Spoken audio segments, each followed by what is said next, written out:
Vous avez envie de faire plaisir à vos enfants ou vos petits-enfants avec un super gâteau pour leur anniversaire. Seulement, vous êtes complètement novice en pâtisserie. Vous avez bien pensé au cake design, mais cela vous paraît trop compliqué ou bien trop onéreux. Bref, vous êtes persuadé que ce n'est pas à votre portée. Et pourtant, je vais vous montrer aujourd'hui comment transformer un simple gâteau au yaourt en un superbe cake design pour 6 à 8 personnes et tout ça pour moins de 25 euros, tout compris.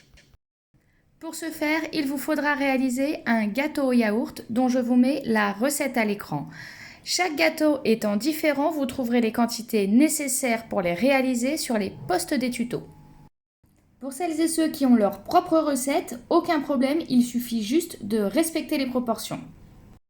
Les seuls matériaux indispensables pour pouvoir suivre tous les tutos de gâteaux que je proposerai sur ma page sont un moule de 20 cm de diamètre sur 8 à 10 cm de hauteur et un lisseur souple. Investissement total, moins de 16 euros. Si vous en avez besoin, vous trouverez les liens sur le post de la vidéo. Il vous faudra aussi réaliser une ganache qui est impérative pour couvrir votre gâteau avant d'y mettre la pâte à sucre. Ce terme peut faire peur et pourtant c'est extrêmement simple à réaliser. Attention tout de même, suivant le type de chocolat utilisé, les proportions de crème diffèrent.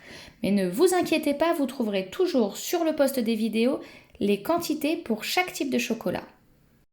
Si vous souhaitez fourrer votre gâteau avec la même ganache, il vous suffit de doubler les proportions. Il y a sinon de nombreuses façons de fourrer son gâteau sans avoir à faire aucune préparation, telles que la pâte à tartiner, la confiture, etc.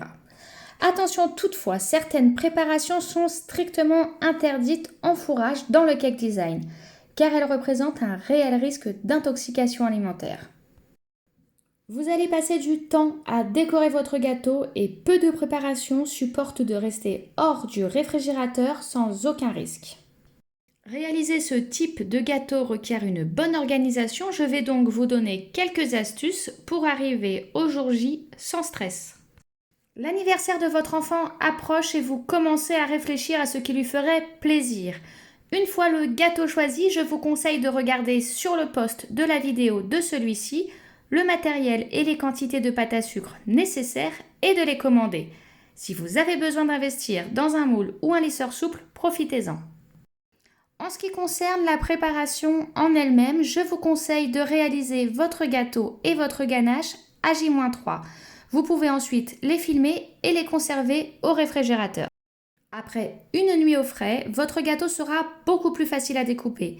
Vous pouvez donc à J-2 le découper, le sculpter, le fourrer et le recouvrir.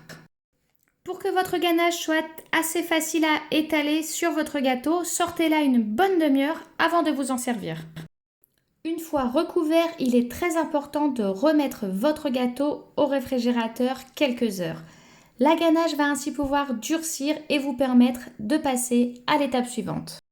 Vous pourrez donc à J-1 vous consacrer à la pose de la pâte à sucre. Vous serez ainsi libéré de toute obligation pour le jour J. Chaque tuto débutera avec un gâteau déjà cuit et une ganache qui aura passé sa nuit au réfrigérateur. À partir de là, je vous montrerai étape par étape comment procéder pour obtenir le gâteau que vous souhaitez réaliser. J'espère que cette vidéo vous a aidé à y voir plus clair. Si toutefois vous avez quelques questions, n'hésitez pas à me les poser, je me ferai un plaisir de vous répondre.